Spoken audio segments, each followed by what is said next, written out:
Boa tarde a todos e a todas. Né? Agora pós-almoço, todo mundo com soninho, né? Ainda mais tempo chuvoso aí, mas vamos tentar praticar aqui algumas habilidades, né? De DBT.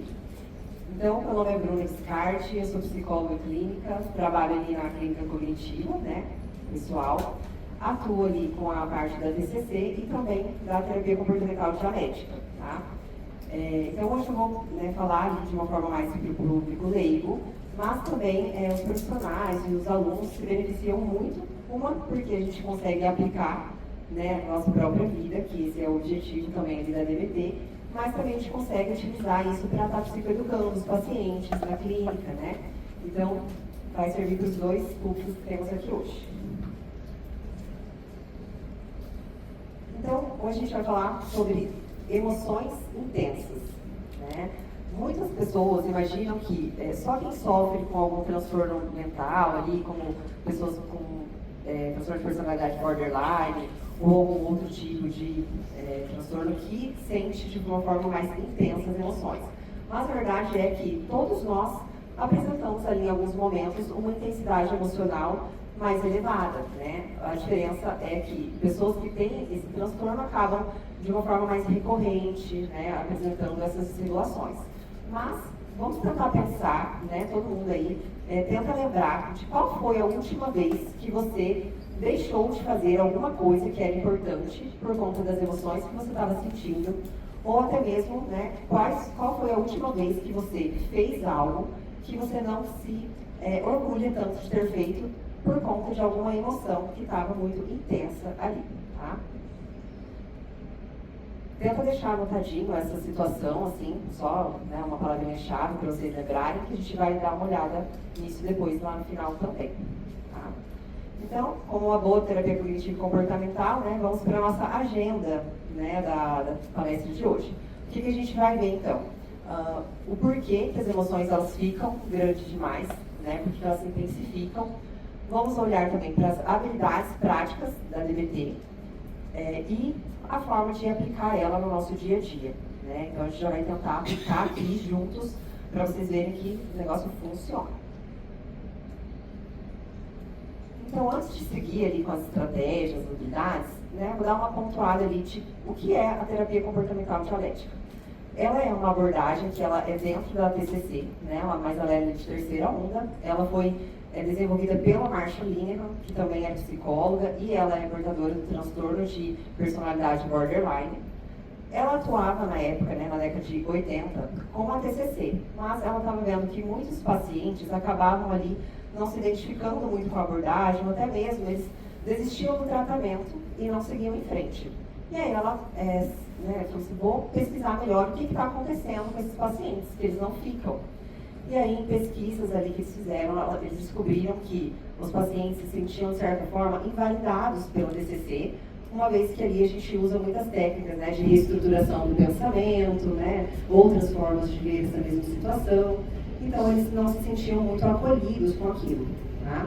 E aí foi onde ela começou, então, a buscar pesquisar mais outras áreas que trabalhavam também com questões emocionais, de pensamento, para ver se conseguia encontrar uma saída, né, para esses casos. E aí foi onde ela se baseou, né, um pouco ali na TCC e também nos princípios zen budista. Então, acontece que vamos ter as práticas de mindfulness, igual o Alessei já trouxe, né, então vai nos ajudar bastante nisso. Vocês já estão agora por dentro do que se trata. E ela também usou a palavra ali, dialética, para mostrar para os pacientes que não existem ali um certo e um errado, né? As duas coisas coexistem. E a gente precisa juntar as duas e fazer uma nova forma de entender e de ver aquela situação, tá? Então, assim não invalidaria os pacientes, mas ao mesmo tempo mostraria para eles que, ainda que nós sejamos da forma que nós somos, nós podemos sim mudar.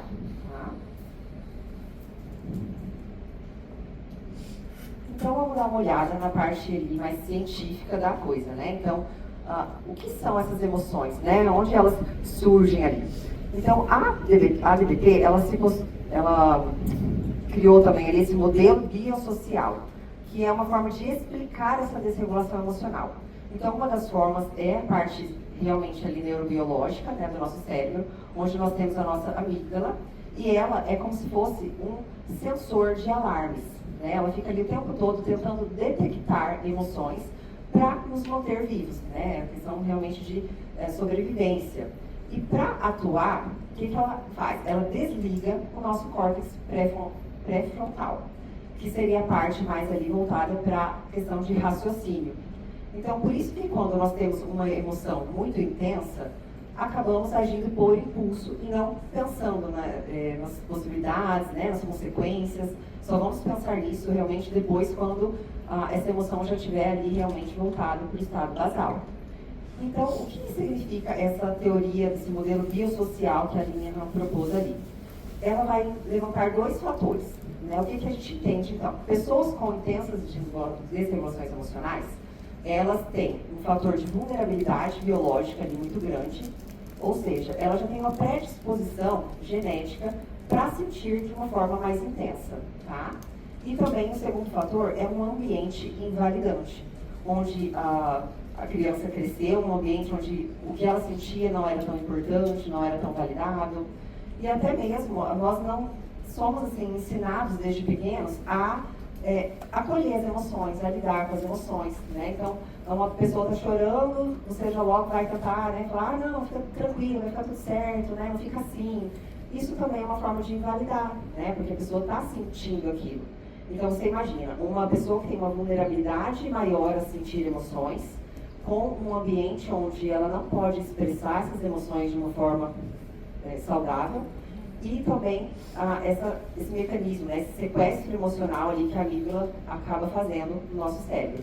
E aí dá o que dá, né? A gente acaba tendo realmente comportamentos ali disfuncionais que vão levando a prejuízos ali, tanto nos nossos relacionamentos, no nosso trabalho, né, estudos, tá? Então, o que eu quero mostrar para vocês com isso? Que a nossa emoção, ela é nossa amiga, né? A gente não precisa tentar se desfazer dessa emoção o tempo todo. A gente tem que entender que ela é como uma onda, né? Ela toma ali uma proporção, e assim que ela atinge o pico dela, ela vai diminuir, né? Mas nós precisamos então aprender a sustentar esse pico, né? Ninguém nunca assim morreu por causa de estar sentindo uma emoção, né? A gente tem o costume de falar, tô morrendo de raiva, morrendo de ansiedade, morrendo de medo, mas ninguém nunca de fato morreu por estar sentindo uma emoção. Então isso é uma certeza também, a gente vai sentir e ela vai em algum momento diminuir, tá? Não vai ficar também horas ali, né, nesse pico emocional. Geralmente dura alguns minutos, tá? Então vamos guardar essa informação também, que é muito importante. A DBT, então, ela é formada por 4 módulos de tratamento, né? Nesses módulos, nós vamos ensinar para os pacientes habilidades de como eles podem conduzir as situações no momento em que a vulnerabilidade emocional ali estiver muito intensa, né? Então, o primeiro módulo que a DBT traz é o módulo de Mindfulness, né? O Alexei já trouxe ali de uma forma bem bacana para a gente, e é bem da forma que a DBT também enxerga o Mindfulness. E, então, o Mindfulness vai ser a principal habilidade. Não tem como a gente aprender habilidades de tolerância ao mal-estar, de efetividade interpessoal, se nós não tivermos ali a atenção plena, né? Se nós não tivermos a autonomia, né? De pausar aquele momento e perceber o que de fato está acontecendo assim, à nossa volta, né? Na situação. E o outro grupo de habilidades que a DBT tem é a habilidade de tolerância ao mal-estar, que aí é aquele momento mesmo de uma crise, né? Uma crise de ansiedade, uma crise emocional, onde o paciente, muitas vezes, ele recorre ali a comportamentos autolesivos, né? Ou comportamentos que vão trazer muitos prejuízos para ele no relacionamento, né? Então, gritar, às vezes no trabalho também, pode ter consequências ali maiores. E aí, nesse ponto, a gente vai ensinar ele a como lidar com essa situação que já está intensa, de uma forma que ele não prejudique a ele e nem aos outros, e consiga esperar aquela onda abaixar. Tá?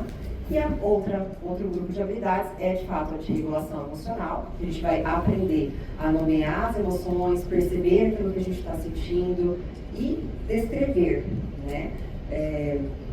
A próxima habilidade seria de efetividade interpessoal, que também seria como conseguir conversar de uma forma mais tranquila com as pessoas, como conseguir fazer pedidos, né, pedir desculpas, manter o autorrespeito, que também entra um pouco ali na palestra que a Cleide deu para vocês, né? Foi muito bom, inclusive, que foi antes de vocês. Então, aqui na habilidade de Mindfulness, que é a base de tudo, né? Eu não vou passar muito assim a fundo, porque vocês já tiveram, né?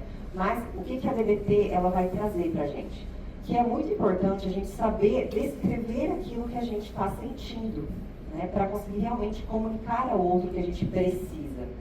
Então, para fazer isso, nós temos 3 formas de conseguir entrar no estado de Mindfulness, que é observar o que está acontecendo, observar essa experiência emocional que eu estou sentindo, né? Então, na presença de uma emoção, né, o que a gente geralmente percebe?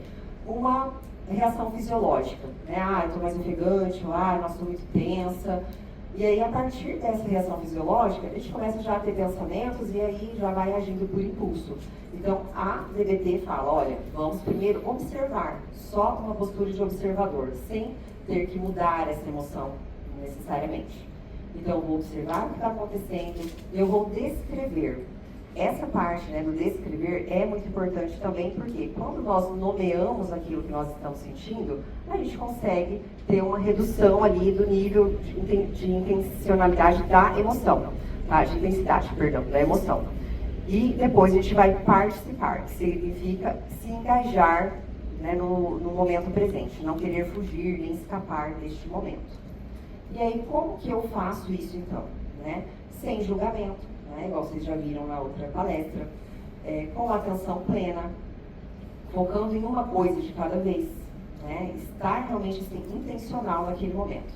E com efetividade, né? Fazer o que funciona para aquela situação. Só aí, né, nessa habilidade de Mindfulness, a gente já pode ter uma percepção de que aquele sensor de ameaça que ligou no início, ele já vai voltando ali ao estado basal dele. Porque a gente está nomeando, a gente está demonstrando ali uma certa autonomia sobre aquilo que a gente está sentindo. Tá? Estou falando muito rápido, gente? E aí nós temos então as habilidades de tolerância ao mal-estar, que é como sobreviver às crises. Tá. E aí essas habilidades, como eu disse, né, é para ser utilizadas nos momentos que realmente a gente está apresentando sinais, sintomas intensos, né, que a gente fica naquela, não sei o que fazer, vou, né, mandar uma mensagem para a pessoa, vou tirar satisfação, ou vou me machucar, né? Então, nesse momento, a gente entende que o nosso corpo, ele todo se ajusta para poder reagir àquela situação. Então, a amígdala, né, levantou ali a bola de que, olha, tem uma coisa muito perigosa acontecendo aqui. Ou tem uma coisa muito injusta acontecendo aqui. Então, a nossa emoção, ela vai realmente subir ali, né, para uma intensidade alta e nós vamos sentir reações fisiológicas. O nosso corpo, ele vai se preparando para isso. E aí, nesse momento, é importante que nós possamos regular a nossa fisiologia, a fisiologia do corpo, né, de uma forma imediata. E como que a gente faz isso? A DBT, ela traz a habilidade TIP, né, que são acrônimos ali, onde cada letra vai significar uma postura, né, ou uma ação que a gente vai ter. Então, é como se, no momento de crise, né, a gente fala, estou com uma crise de ansiedade, uma crise emocional, uma crise de angústia. Nesse momento, é como se estivesse, assim, dando um curto-circuito. Né? E o que a gente tem que fazer no momento que está acontecendo isso? Ir lá e desligar o disjuntor, para daí depois conseguir entender quais são as causas, o que me levou a isso, né? Então, essas habilidades de tolerância ao mal-estar, elas são o disjuntor que a gente vai desligar ali para conseguir depois ter clareza do que fazer. Então, a habilidade TIP é uma das principais habilidades que a gente já ensina também ali para os pacientes, logo no início do tratamento, que é para ele colocar no lugar, né, aqueles comportamentos que levam a vida dele em risco, né, ou que pode causar algum prejuízo. Que seria, então, mudar a temperatura do corpo. Como? Jogando uma água fria no rosto, né, no pescoço. Muitas vezes você está, sei lá, no momento do trabalho, você não consegue jogar no seu rosto, mas molha o pescoço. Bem nessa ideia de que eu preciso fazer o meu corpo parar de pensar, né, meu cérebro parar de pensar naquela emoção e voltar para o estado basal, tá? Então, direcionar para outra sensação fisiológica. exercícios intensos também, né? Fazer, sei lá, polichinelos ali, correr no lugar, é uma forma também de desligar o nosso cérebro dessa parte mais emocional e voltar ali para parte basal dele, né? Você pode perceber que quando a gente está, sei lá, fazendo uma esteira ali, estou correndo na esteira, estou mais ofegante. Se você para, né? Você não precisa fazer muitas coisas nesse momento para que seu corpo volte ali, né? Ele mesmo, por si só, ele vai retornando ao estado basal. Então, nesse momento, é isso que a gente quer, tá? Temos também o P, que significa respiração compassada, né? Onde a gente vai fazer aquela respiração mais devagar, né? Que a gente utilizou ali na palestra do Mindfulness também. E aí também temos a opção do relaxamento muscular progressivo, né? O que seria esse relaxamento muscular? É uma forma de tensionar a musculatura do nosso corpo, né? De grupos musculares ali, não precisa ser todos de uma vez, mas pode ser também, se a gente não tiver muito tempo. E essa liberação que a gente vai fazer depois de tensionar, a gente vai levar a nossa atenção para essa sensação que está acontecendo ali nesse membro, né? Nessa musculatura, e participar, né? Lembra da parte do participar? É estar realmente presente e atento àquilo ali. Então, vamos, né, fazer uma prática aqui rapidinho juntos, dessa do relaxamento muscular progressivo. Eu tenho muita ansiedade, né? Então eu sinto assim essa parte do meu ombro bem dolorida. Então, geralmente, como que eu utilizo essa assim no meu dia a dia? Né? Vamos todo mundo puxar os ombros aqui, ó, para cima, perto do ouvido, né? Puxa e segura bem tensionado. Geralmente a gente segura os ombros 10 segundos e aí a gente solta de uma vez. Parece bobo, mas quando a gente faz isso várias vezes, ou do corpo todo ali, como é o processo do relaxamento, isso é excelente. Vamos fazer de novo, só para a gente ver. Segura. Leva sua atenção para essa musculatura tensionada. E solta. Já dá uma zerada, assim, de leve. Né? Agora, você imagina fazer essa habilidade, né? Claro, a gente não vai ter tempo para isso, mas praticar ela de uma forma que a gente consiga tensionar músculo por músculo separadamente, né? Então, tensionar os nossos pés para baixo, segurar 8 segundos e soltar, né? Tensionar a panturrilha também, as pernas, e você pode ir fazendo com vários grupos musculares. Mas, como eu falei que essa palestra, né, ela é mais voltada ali para a gente aplicar na nossa prática, é uma forma que eu uso muito assim no meu dia a dia, é realmente tensionar. Eu percebo que é o ombro, então eu tensiono o ombro e relaxo várias vezes até sentir essa sensação realmente de leveza ali, tá? Outra habilidade que a gente usa bastante, né, tanto ali para pacientes com desregulação emocional, mas também eu utilizo essa habilidade stop para várias outras coisas ali na prática clínica. Também é para sobreviver às crises, né? Então é para eu não ter um comportamento disfuncional. Então, nesse momento, estou lá numa situação, né, em que, sei lá, queria discutir com o meu chefe, reclamar de alguma coisa e isso poderia me prejudicar.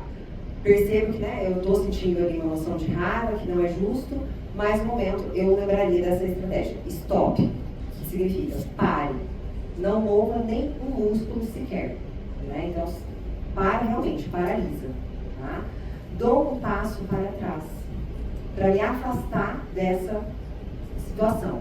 Então, se eu estou lá discutindo com o meu chefe, eu estou querendo falar umas poucas e boas para ele, eu paro, saio, até saio da sala, saio do meu setor, né? Vou ali no banheiro, vou, sei lá, pro corredor, para ir no pensamento, né? Como que é? Eu não estou numa situação, mas eu estou pensando ali. Ah, quero me machucar, né? Quero fazer tal coisa, sei lá, quero apostar, né? Quem tem ali transformações de jogos, quero apostar, quero...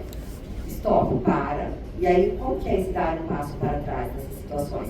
É realmente eu soltar, então, por exemplo, se eu jogo no celular, então eu vou soltar o meu celular. Né? Se é o comportamento de comprar por impulso, eu posso então também soltar o meu celular, ou sair do meu computador, dar um passo para trás, me afastar daquele ambiente onde está sendo um gatilho para as minhas reações emocionais. E eu vou, depois disso, observar. Né? Eu vou observar o que está acontecendo naquele momento. Né? O que aconteceu de fato? Estava passando alguma coisa pela minha cabeça? Qual era esse pensamento? O que eu estou sentindo? Onde é no corpo essas sensações? Né? Para que daí eu me aterre ali. Né? Eu estou em condições de usar o meu córtex ali para raciocinar sobre o que eu quero fazer. Tá? Não vou estar agindo ali por impulso da emoção que apareceu. E aí o P de prossiga em mindfulness. Daí nesse momento, com mais clareza, eu posso me perguntar ali, tá, como eu gostaria de agir nessa situação? Qual seria a forma mais efetiva de agir agora? Né? Então, se é na situação com o meu chefe, como que eu gostaria de agir? Como que eu me sentiria orgulhosa de mim, né, depois de falar com ele? E aí a gente vai ter realmente ali mais clareza do que fazer. Pode fazer pergunta? Pode. No caso de uma pessoa com transtorno afetivo bipolar, se ela Uhum. está num ciclo de mania, muitas vezes ela não consegue fazer esse stop. Tem algum desses exemplos que funciona muito bem também para quem está em mania? Ou teria alguma outra forma? Depende do nível ali, né? Se ela realmente tiver um período de mania que não conseguir ter a clareza, né? Porque nesse momento ela não tem clareza do que está acontecendo. Por Né? exemplo, ela está numa compulsão por compras e está nas mãos dela, né? Sim, Celular, sim. e- Aí a gente teria o que fazer momentos antes ali, né? Ela perceber que ela pode estar entrando num quadro de mania, né? Sintomas prodrômicos ali, né? Mas na hora ali ela não vai ter esse discernimento, né? Não sei se talvez pela TCC teria uma outra atuação, né? Mas usando essa estratégia da DBT ali, acredito que não nesse momento da mania. Ela teria condições de entregar o celular para alguém ou cartão de crédito? Sim, seria uma, Bastante conhecimento, né? seria uma possibilidade, né? Aí vai depender desse nível que ela está realmente com consciência ali do que ela está fazendo, né? É que Mas, entra muito a questão da associação do tratamento relacionado ao diagnóstico especificamente, né? Porque a TCC para o transtorno bipolar vai entrar em todo esse ponto que a Bru comentou, né? De você vai fazer toda a psicoeducação sobre o momento prodrômico ali dos sinais de que eu estou prestes a entrar em mania ou hipomania, sinais de que eu estou prestes a entrar. Então, se o paciente já tiver toda essa psicoeducação antes, aí ele com bem mais facilidade vai conseguir daí, a partir disso, usar todas essas estratégias aqui da DBT, as estratégias TIP e assim por diante, né? Então, se a gente for direto pra cá, não. Mas se ele tiver primeiro a abordagem ali pro transtorno bipolar, aí vai. Sim. Tem que ter uma consciência de que você está naquele momento, né? Então, você está numa quadro de mania ali, talvez não. Os sintomas seriam antes, né? Percebidos antes, e aí sim eu poderia realmente usar o stop, por exemplo. Né? Obrigado, lá. Tá. Então, o que acontece nesse momento, né, de crise emocional ou até mesmo de uma ativação maior? Nós temos ali essa sequência de acontecimentos que elas acabam sendo muito automáticas. Né? Então, se a gente não conhece esse caminho que a emoção faz, né, que o pensamento faz, a gente não consegue atuar em cima disso, né? Não consegue ter um controle sobre isso, de certa forma. Então, o que geralmente acontece? Às vezes a gente pode pensar, não pensei em nada, né? Igual a Alexei deu o exemplo, não, mas estou pensando o quê? Não, em nada, né? Tem alguma coisa, tá? Então, sempre vai ter um gatilho, né, que geralmente ali é no ambiente, ou pode ser também o nosso próprio corpo, né, assim, em questão de reações fisiológicas, disparar ali certos pensamentos.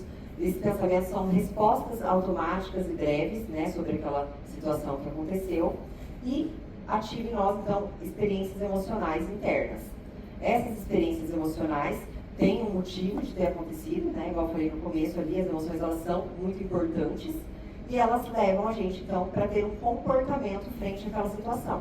Né? Ela pede que a gente tenha uma ação. E cada emoção, ela tem uma ação de impulso. Né? E aí nós vamos aprender um pouquinho sobre isso também, para que a gente possa ter essa autonomia de perceber o que essa situação está pedindo para mim, o que eu devo fazer, ao invés de só agir no piloto automático. Tá? Então aqui nós vamos entrar no módulo das habilidades de regulação emocional. Então primeiro a gente viu ali as habilidades de mindfulness, que é estar atento no momento presente, observar o que está acontecendo, descrever, né, e participar.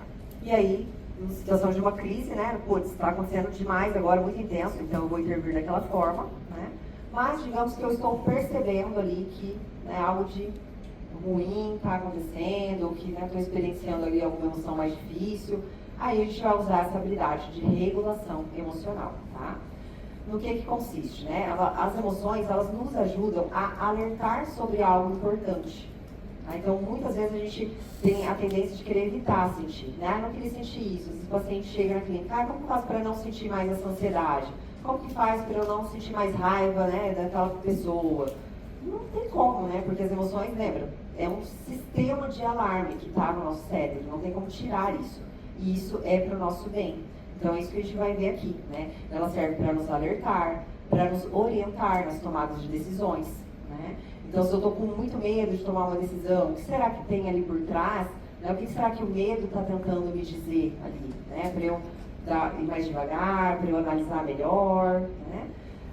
Comunicar necessidades, né? Então eu estou com raiva, preciso comunicar para o outro que isso que ele está fazendo não está de acordo, né, com o que eu tenho como limite para mim. Motivar as nossas ações e também nos conectar com as pessoas, né? Então o problema geralmente não é sentir as emoções, mas é a forma com que eu vou responder àquela emoção que eu estou sentindo, né? É o que eu vou usar, é o meu comportamento. Então a emoção tristeza, ela tem uma função muito importante, né? Por mais que seja uma emoção difícil de sentir, a gente pode falar, pô, mas a tristeza, né? É importante para quê? É horrível sentir isso, né? Eu não quero sentir tristeza, eu não deveria sentir tristeza. Então ela tem uma função, ela ajuda a processar as perdas, né? As frustrações e as despedidas. O que ela tenta fazer quando ela aparece, né? Então o nosso sensor detectou a tristeza, o que ela está tentando ali? Ela está tentando buscar apoio, né? Ela quer que você faça isso, que você busque apoio, que você desacelere um pouco, que reflita mais sobre aquilo, né? Uma situação, né, meio chata, assim, mas para todo mundo é parecido. Ah, faleceu alguém que você conhece, ou, né, algum parente, todo mundo fica mais reflexivo ali, né? Nossa, caramba, a vida, né, é tão breve, olha só. Por quê? Porque você sentiu tristeza naquele momento. Então, essa reflexão é muito importante na sua sobrevivência. Por isso que a tristeza ela aparece, tá?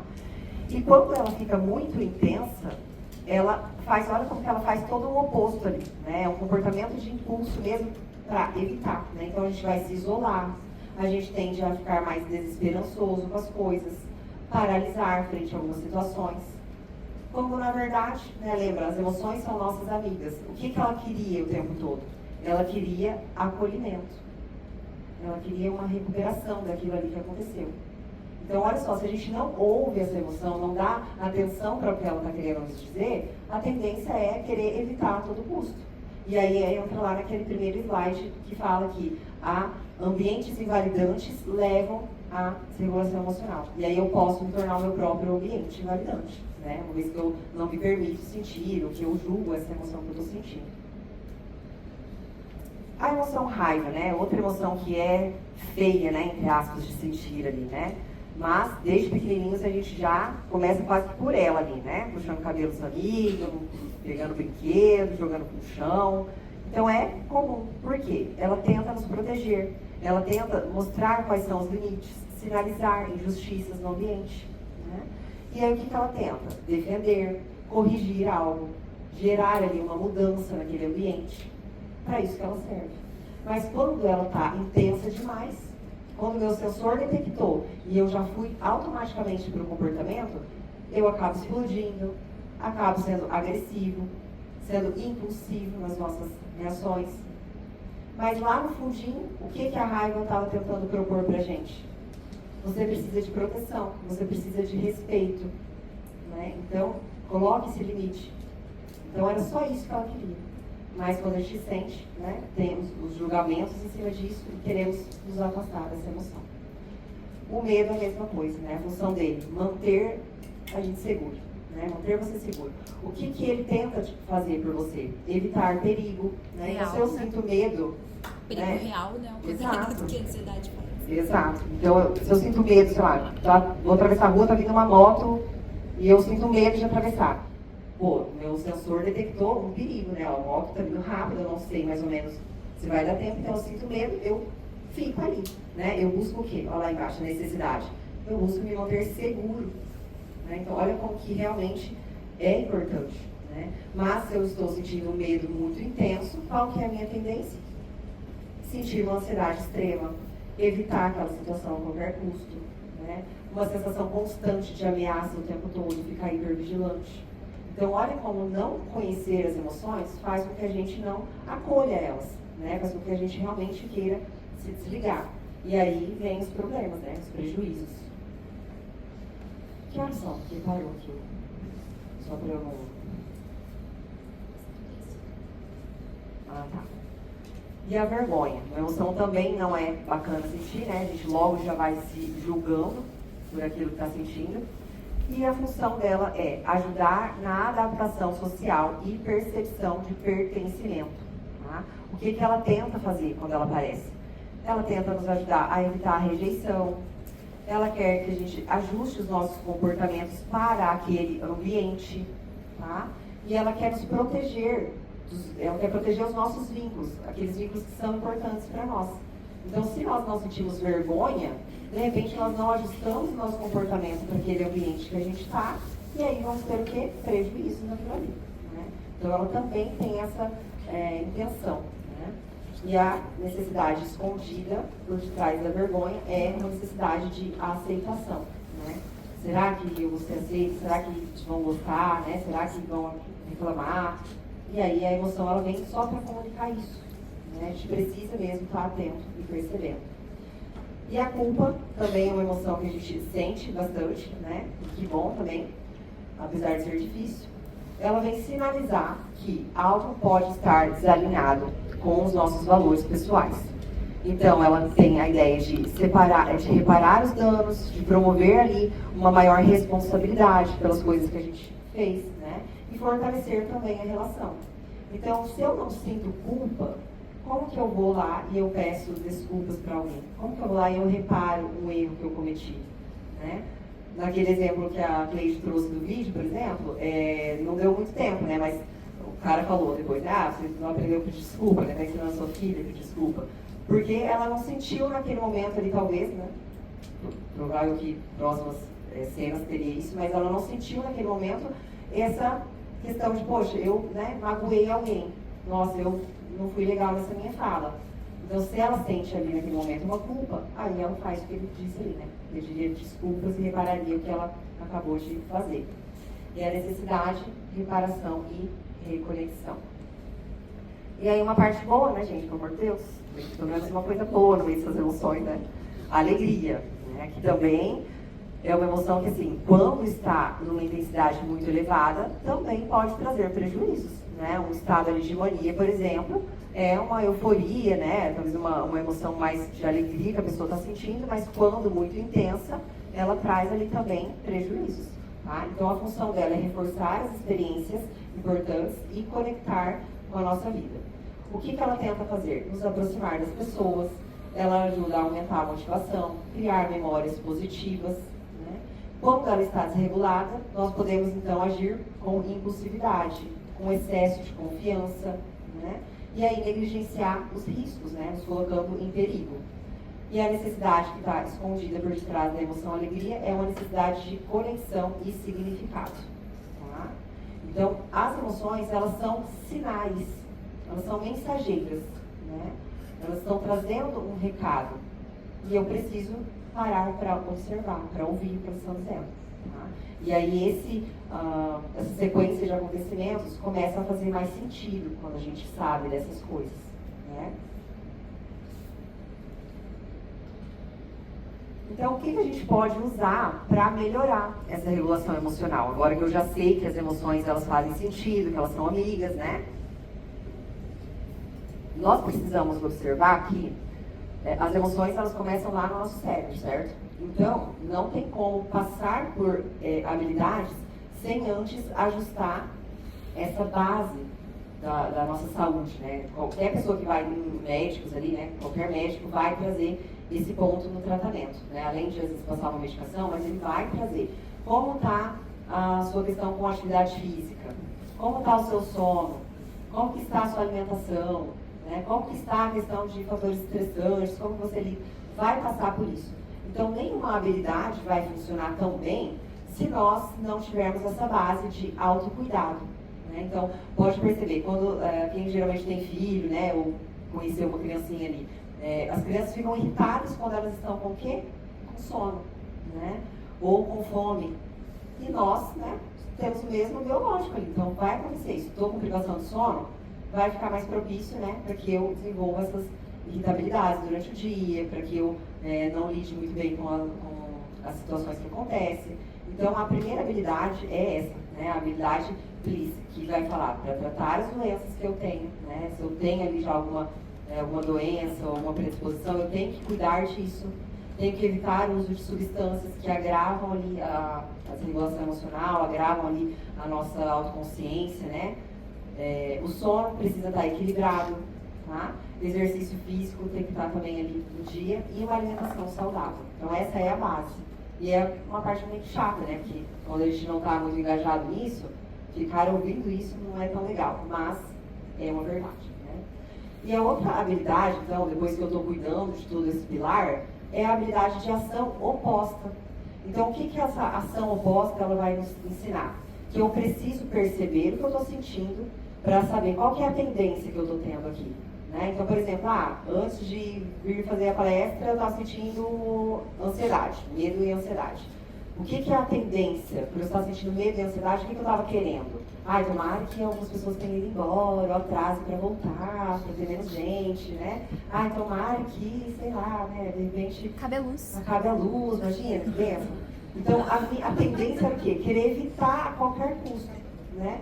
Mas, então, você observa, eu estou ansiosa, porque realmente, né, eu vou apresentar essa palestra, não conheço essas pessoas, né, conheço algumas, não todas, pode ser que elas gostem ou não gostem, que a palestra seja boa ou não seja, então faz sentido, ó, a emoção só está querendo me comunicar, Bruna, essa palestra é importante e você precisa dar uma atenção para ela, beleza, então eu posso fazer nesse momento a ação oposta, ao invés de querer fugir da palestra, eu posso enfrentar, eu posso estar aqui, aceitando que as emoções de medo, ansiedade estarão presentes nesse momento, inclusive, né? Porque lembra, elas são como uma onda.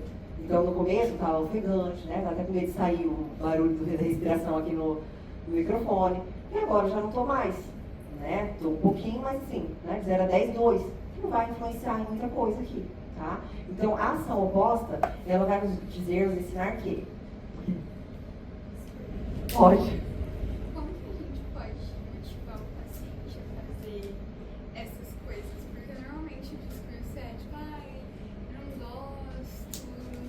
Sim, exato. Então ele tem que estar primeiro psicoeducado sobre tudo isso que a gente falou, né? Para fazer um pouco de sentido para ele, não parecer só tipo uma dica solta, né?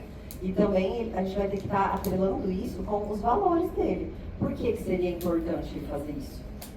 Né? Então, e as metas da terapia, né? Então, assim, o que geralmente a DBT traz, e né, até a própria TCC, ajustar isso aos valores do paciente. Então, por exemplo, mas eu não quero dar palestra, eu acho que né, dá para dar um jeito, eu pulo, deixa eu por último, eu não quero. Tá, mas o que é importante para mim? Né? É ensinar, é compartilhar o conhecimento. Se eu evitar, se eu deixar ela por último, né, o quanto que eu vou sentir orgulho desse meu comportamento? Então, essa é uma pergunta que ajuda os pacientes a se engajarem ali. Né? Você se sentiria orgulhoso de talvez então não ter esse comportamento? Como que você ia se sentir depois que tivesse passado essa situação? Né? Então, nesse exemplo meu, depois que terminar aqui, por eu ter enfrentado e eu dado a palestra, como que eu vou me sentir? E se eu tiver deixado para depois, o que eu ia pensar sobre mim? O que eu ia ficar sentindo depois? Vergonha, né? Medo. Então, você vai mostrar para o paciente que tudo bem ele não querer fazer, né? A gente não vai obrigar, mas ele vai ter uma consequência desse comportamento de não fazer. E se ele estiver consciente do que vai rolar ali depois do não fazer, tudo bem. Né? Ele vai precisar usar as habilidades depois, então, de tolerância à crise, né?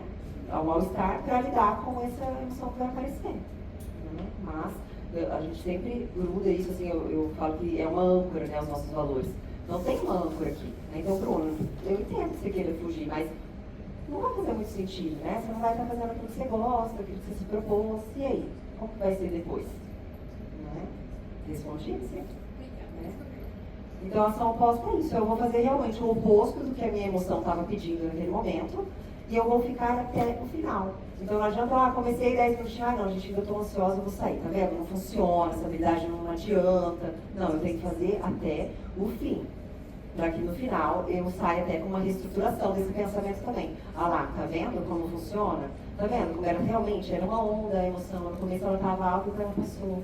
Né? Porque a gente precisa, para reestruturar pensamento, a gente precisa de experimentos comportamentais. Né? Para usarem como o quê? Evidências, né? Ah lá, eu tenho evidências que eu consigo, eu tenho evidências que dá certo. Né?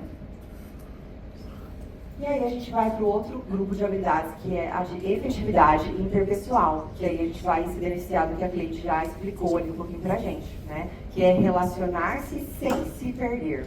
E acho que essa é uma das habilidades, assim, até mais difícil, né? Porque depende também um pouco ali do outro, né? Da interação. Mas a gente sempre vai voltar para nós, né? O que eu posso fazer dentro dessa situação, dentro desse relacionamento, tá? Então a BBT, ela traz esses acrônimos ali, né? Então a habilidade Dear Man significa descrever, né? O D vai ser o descrever. Eu vou descrever aquilo que eu estou vendo, né? E sempre essa parte de descrever precisa ser realmente o que está acontecendo. Qualquer pessoa descreveria a mesma coisa. Né? Então, vamos descrever esse slide. Tem um homem, uma mulher conversando, tem letras escritas com detalhe. Todo mundo está vendo a mesma coisa. Tá? Então, eu vou descrever o que aconteceu. Eu vou expressar a minha emoção naquele momento. Lembra? A gente não vai invalidar a emoção, a gente vai trazer ela junto. A gente vai convidar ela para vir. Né? Não tem aquela expressão, estou com medo, vou com medo mesmo. Né? É tipo isso, né? Estou com raiva, eu vou levar a raiva para comunicar que eu estou com a raiva. Tá? Eu vou afirmar aquilo que eu estou sentindo, eu vou reforçar o outro por estar ali me ouvindo, né? Então, para mim é muito importante que você esteja aqui me ouvindo, tá? Eu vou estar em mindfulness nesse momento, ou seja, em atenção plena, porque pode ser que a outra pessoa, ela venha e fale alguma coisa que te desorganize total de novo. Mas nesse momento você vai lembrar, eu estou aqui para comunicar algo que eu pretendo, então eu vou manter nessa situação, né, nessa diálogo. Aparência confiante. Então, o Dear, o Give e o Fast, que serão os próximos, é a técnica. E o Man é uma postura, tá? É uma postura que você vai ter durante a interação social. Então, o Man é uma postura ali de confiança, né? Eu vou me manter confiante ali, eu vou estar aberto a negociar, se for necessário, tá? O Give é uma estratégia que a gente usa para lidar com situações onde a gente gosta daquela pessoa, onde a gente quer manter aquele relacionamento saudável, tá? Então a gente vai usar a gentileza, nós vamos usar interesse ali naquele momento, demonstrar interesse pelo que a pessoa está falando, pelo que a pessoa está querendo passar ali pra gente. Nós vamos validar o que a pessoa está sentindo e manter aquela postura de um estilo fácil, né? Que seria o quê? Eu estou aqui para conversar, tranquilo, né? Você falar isso para mim, eu estou aqui para te ouvir. Então, é uma postura que eu vou ter diante da situação. E a habilidade FAST seria ser justo, né? Eu vou evitar ficar pedindo desculpas em excesso. Seria mais uma habilidade utilizada para a gente poder manter ali os nossos limites, pedir os nossos limites. Então, sei lá, vou terminar um relacionamento. Né? Olha, eu não quero mais ficar com você. A pessoa vai vir, vai insistir e você vai manter ali essa questão de, poxa, eu quero ser justa comigo. Né? Então eu vou realmente me manter nessa postura. Eu não quero. Né? Vou repetir isso várias e várias vezes, sem alterar tom de voz, né? Mas sempre me manter naquilo. Sem ficar pedindo desculpas excessivas. Então, às vezes pode ser que você quer comunicar que você se sentiu mal por ter agido de certa forma. Fala uma vez, né? Porque tem gente que tem aquela necessidade de falar, não, mas me desculpou mesmo, mas é assim mesmo, mas tem certeza? Então não fique fazendo isso várias vezes, né? Conecte-se com os seus valores, né? Por que eu quero terminar esse relacionamento mesmo? Né? Que a pessoa vai vir, não, mas olha bem, né? Eu vou mudar, mas espera, por que eu queria mesmo? Qual era o meu valor que estava envolvido nisso? Tem que sempre estar com isso, né, em mente ali, tá? E ser verdadeiro, né? Ser transparente também. Então, expressar as nossas emoções vai fazer com que a outra pessoa tente a nos acolher também, né? Ou a nos respeitar, tá? Então, essas habilidades de efetividade interpessoal, elas servem para manter realmente esses relacionamentos ou colocar limites naquilo que a gente pretende. E depois dá para vocês pesquisarem um pouco mais, né, de exemplos, assim, que não dá tempo de a gente fazer tudo aqui, né? Então agora um pouquinho da DBT na vida real, né, além do consultório. Então, quando eu posso buscar ajuda? Quando eu percebo que eu estou tendo muito prejuízo, né, tanto no meu trabalho, nos meus relacionamentos, estudos, quando eu estou sentindo que as emoções elas aparecem de uma forma muito constante ali, né, não estou conseguindo lidar de fato com aquilo. Quando eu tenho uma sensação de estar fora do controle com uma certa frequência. E também quando a gente está começando a utilizar mecanismos ali, né, de uso de substâncias para lidar com as questões emocionais. Então, nesse momento, a gente tem que buscar ajuda, tá? E também a DBT, ela vai além, né, de desregulação emocional, de um transtorno ali.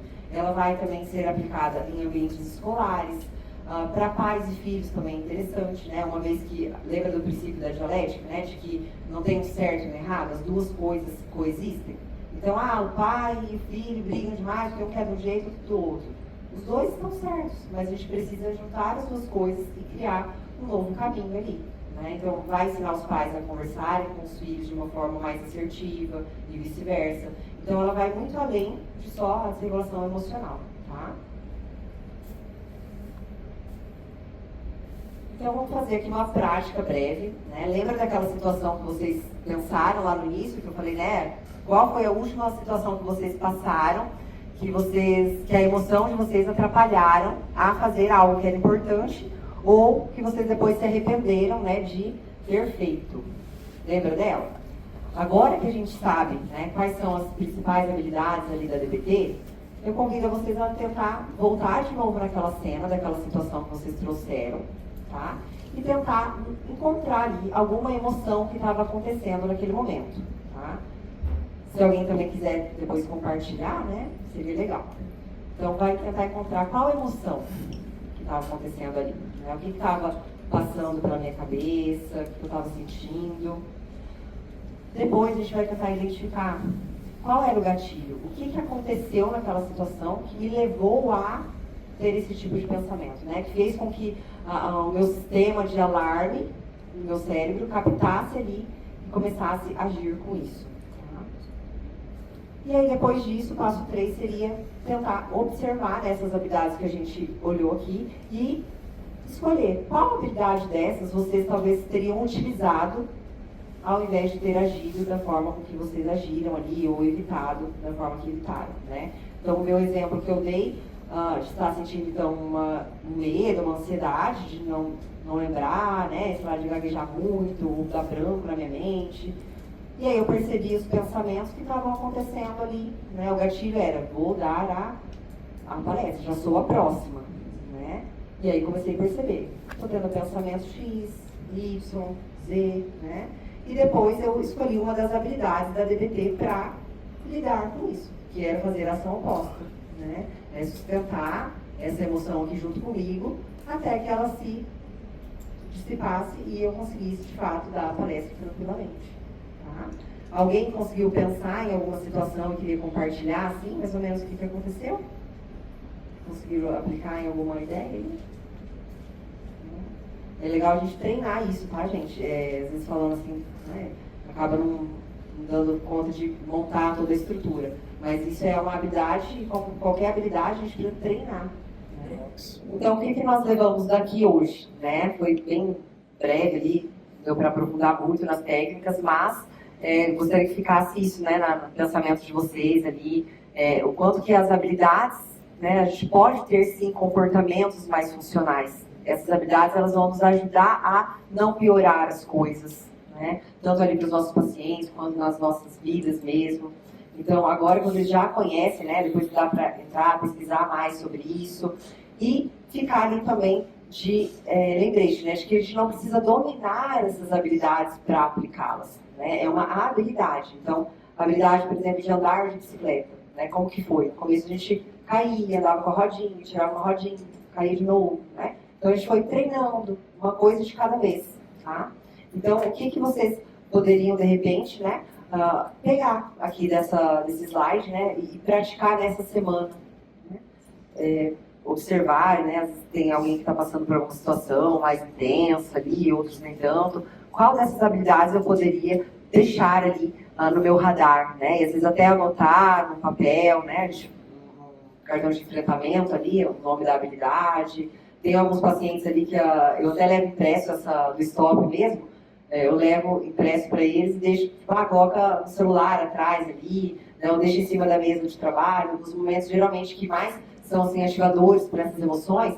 Deixa isso ali por perto, né? Que só de você olhar, você vai já lembrar o que significa aquela habilidade, que dá para você usar ela, né? Porque está muito automático hoje. Você sente e já reage por impulso, né? E a nossa ideia é que assim, você sente, percebe que você sentiu e aí escolha como você quer fazer, o que você quer lidar ali no momento, tá?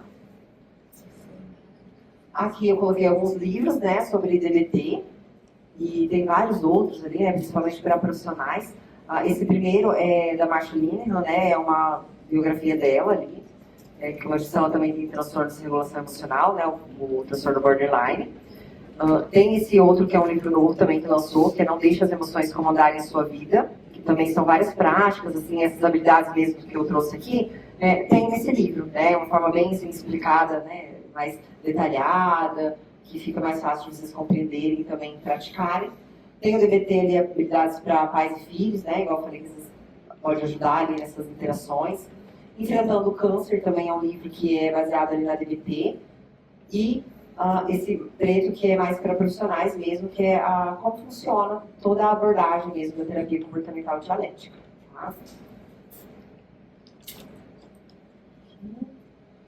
E é isso, né, pessoal? Então, assim, o que ficou de lembrete para vocês é que as emoções intensas, elas não são o problema, né? Elas são a solução esperando que a gente faça alguma coisa ali para elas, né? Que a gente escute-as e traga para a situação para agir de uma forma funcional, tá?